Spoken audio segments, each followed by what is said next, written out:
Stop and think about this. What is it that a narcissist has that you want? Think about it for a minute. Because the narcissist sucked you in, right? The narcissist pulled you into his or her sphere. The narcissist hooked you and they had bait. Yeah, that's it. The thing the narcissist has that you want, number one, is bait. So they bait you. Now, we normally don't put it in those terms, but effectively that's what they're doing. They're setting a trap, and when you set a trap, you bait it with something the critter wants. So what do you want from a narcissist? I mean, what does a narcissist possibly have that you want? They have deception. No, I don't want that. They are liars. No, I don't want that. They're thieves. I mean, they flat out steal from you. They steal your friends. They steal your possessions. They steal your money. They steal your common sense sometimes. They steal your sanity. They are flat out thieves. You don't want that. So what is it they have? Why were you ensnared or entrapped by the narcissist? What bait did they use? And the answer is they came across as very charming, charismatic. And what you wanted was friendship. What you wanted was somebody who would be understanding and empathetic. And so they put on or they put out the bait, however you want to say it. They put on the bait or they put out the bait. And the bait was charm. Now, put it in this context. You walk onto a used car lot, and who comes out of that little building? The friendliest, nicest guy on the planet. No, he's not that friendly. He's not that nice. He's putting it on. He's putting on the bait, or he's putting out the bait. Because he knows if you don't like him, you're not going to buy anything from him. He's not going to make any money off you if you don't like him. So before he sells you anything, he or she has to sell you himself or herself. And the same thing is true of a narcissist. Before the narcissist can scam you effectively and efficiently the way they want to, is they have to sell themselves to you, and that is called love bombing. Sometimes I like to call it friend bombing. Because it's not always love, it's not always an intimate relationship or a romantic thing. Sometimes it's a bromance or a sistermance, however you want to say it. So they will bait you with their charm and their friendliness, and you will think, we're hitting it off. Yeah, me and this guy or whatever, we're buds, or we're two peas in a pod. And you can't always tell because they're so good at faking it. But they bait you. That's number one. This is a narcissist, somebody who will bait you with what you want. And what you want is just to be treated like a human being. So they treat you like a human being. It's disingenuous, but they're doing it. They are scamming you. They're taking advantage of your gullibility. And by the way, if a narcissist comes out of the gate hating on you, consider yourself the most fortunate person on the world. The last thing you want is for a narcissist to love bomb you or friend bomb you. You don't want them to bait you. You want them to come out of the gate hating on you. In other words, they're just cutting to the chase. They're going to hate on you anyhow, eventually. But they're going to leave destruction in the path. So you walk into a room and there's this narcissist, and you can just tell this person hates you. And I've had those experiences before. The first day on the job, there's somebody there, they just don't like you. Or maybe the first day in class, there's somebody in the classroom just doesn't like you. That's a narcissist, and why don't they like you? What did I do to this person? They don't even know my name hardly. Well, what they don't like about you is they don't see you as being supply. They can't victimize you. So why bother with you? Okay, that's a positive side. Now, you may not like being treated like crap by this person, but the fact of the matter is that's far better than love bombing. Now, you may not know it at the time, but when somebody abuses you like that, just the very first meeting, just presume, maybe not, but just assume that's a narcissist who knows they can't rip you off. Congratulations. You've gotten over the gullibility gap. Number 2, this is a narcissist, somebody who plays the victim. The narcissist is an actor, and acting is a form of lying. So when you go to the movies, go to the cinema, and you're watching these actors on film, or maybe go to a stage play, you know what they're doing? They're lying to you. Arnold Schwarzenegger,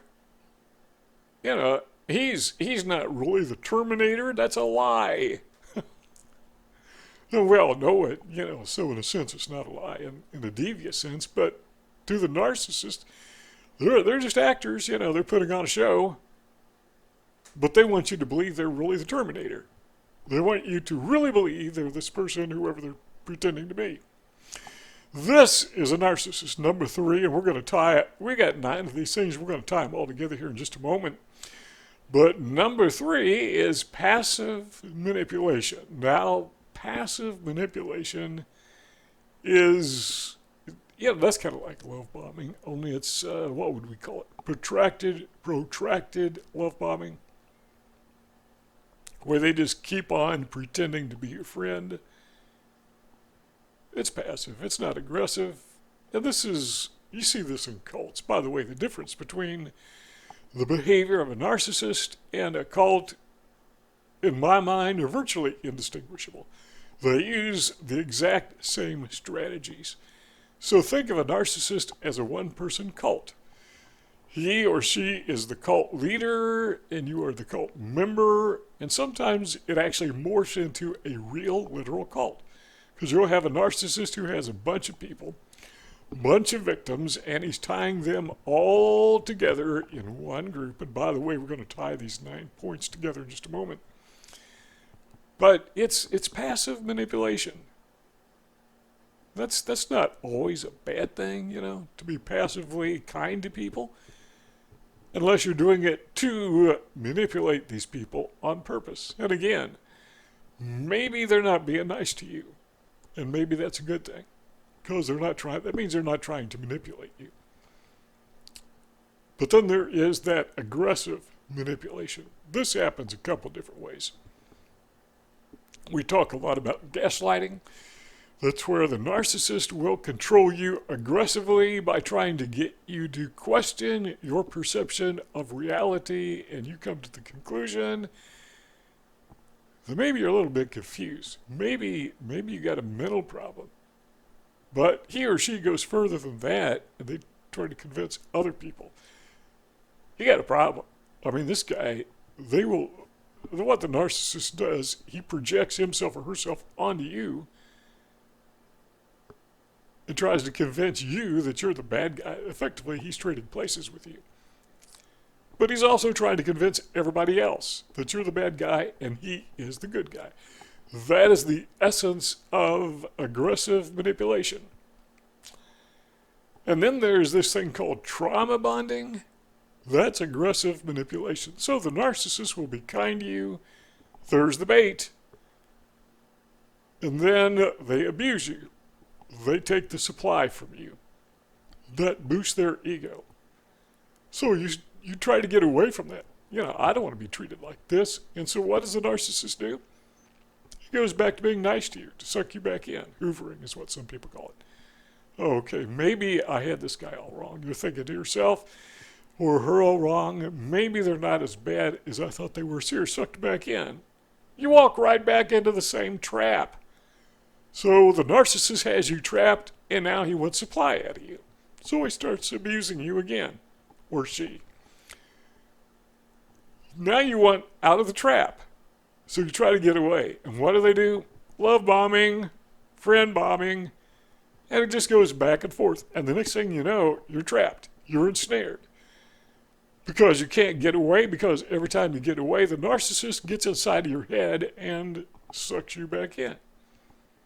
The only way you're going to break that trap that I know of, maybe there's some other way, but the only way you're going to break that trap, get away from that trap, is to realize this is trauma bonding. This is by design. I got to get away from this person. And when he or she plays that friendly card, plays that love bombing card, you say, no, I fell for this once before. No, I fell for it probably a dozen or dozens of times before. And I'm not going to do it again. But that is aggressive manipulation. So a narcissist is the person who baits you.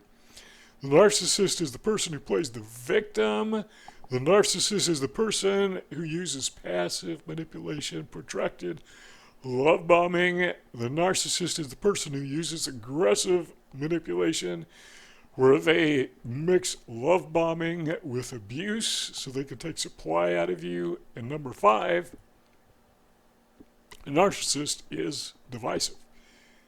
They want you to not get along with your friends and family. They will sow discord, to use a biblical term. Sow discord in your family. Sow discord in your relationships at the workplace. Have you ever met anybody at the workplace? And I'm betting you have. And the way they deal with others socially is they pick fights and arguments. That's their way of controlling. That's their way of being in control. And they're always argumentative, always divisive, always sowing discord, getting people to fight each other. That's how they control. Number 6. This is a narcissist, someone who is aware of narcissistic trait. Put all these together if you want, but he is or she is inaccessible emotionally. Now, that doesn't mean that a person is a narcissist, but that is a trait of narcissism. So what I'm saying is, just because somebody is not emotionally accessible doesn't mean they're a narcissist. It could mean they're just the opposite. But that is something that is true of narcissists, so you need to watch out for that. Now, they will pretend to be emotionally accessible. They will pretend to be your best friend emotionally. That protracted love bombing, friend bombing we talked about. But you're going to find out that's fake. Number 7, a narcissist is a person who will often play needy. If they sense that you are empathetic and you're the person who likes to help other people, they pick up on that. And they say, here's a gullible individual. He is playing the role of the rescuer. And maybe you're not just playing the role, maybe you are a rescuer. I mean, that's just part of your personality. You're altruistic, you're very empathetic, you care about other people, and you help those who are needy. So what does the narcissist do? He plays the role of the needy person. So you help him. And he says to himself or herself, I'm pulling the wool over this guy's eyes. I'm tricking him, and he's so dumb he doesn't even know it. Well, you're really not dumb, you're just gullible. And it's a gullibility or gullibleness, if you want to make up a new word. It's a gullibility that I think is a positive trait as long as we keep it in check. I mean, it's good to be empathetic and help other people. But there are these actors, these narcissists, who will take advantage of that. Number 8, you know what's coming up because we always mention the smear campaign. That is a narcissist, somebody who smears you. We already talked about being divisive and sowing discord. The smear campaign, as we like to say and have said in other videos, has 2 parts to it. Number 1 is to tear you down in the eyes of others, and number 2 is to build himself up in the eyes of others. Now, remember we said in number 7 that the narcissist plays the guy who is needy because he knows that you are the rescuer. Well, now, in the smear campaign, the narcissist presents himself as the rescuer, and you're the villain. Well, who is the narcissist rescuing? Well, anybody and everybody you know. He is protecting them from you because you, according to the narcissist, you're the narcissist. And you know what? What's frustrating about the smear campaign is how well it works. I mean, over the years, I've been amazed at how many people actually believe the lies of the narcissist. Sometimes people that I have known for years, they just believe it. Number 9, this is a narcissist, somebody who tries to suck you back in.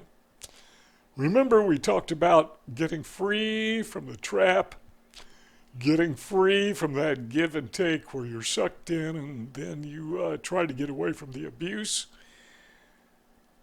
Well, when they're sucking you back in, that is called, in pop psychology, they call it hoovering. I don't know where that term came from. I don't think psychologists use it. Maybe they do now, but basically it's like a Hoover vacuum. And they are perpetually trying to suck you in and to suck other people in.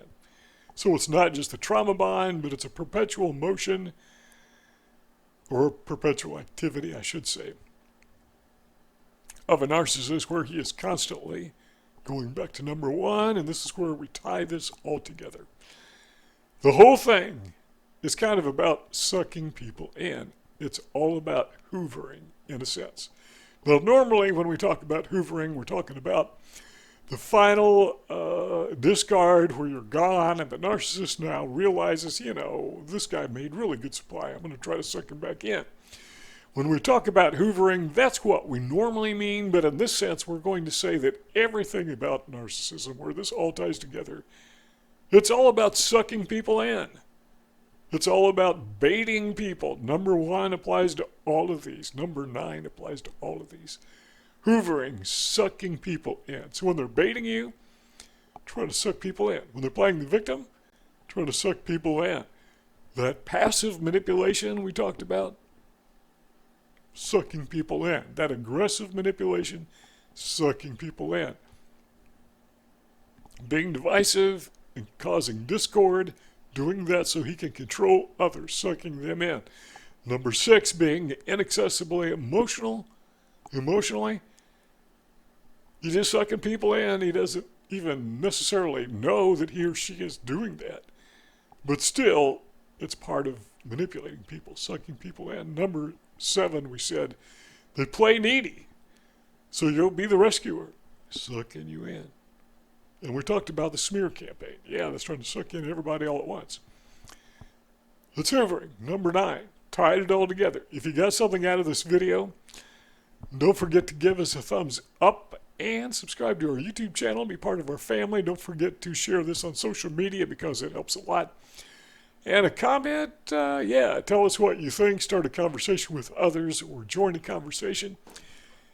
And we'll see you all next time.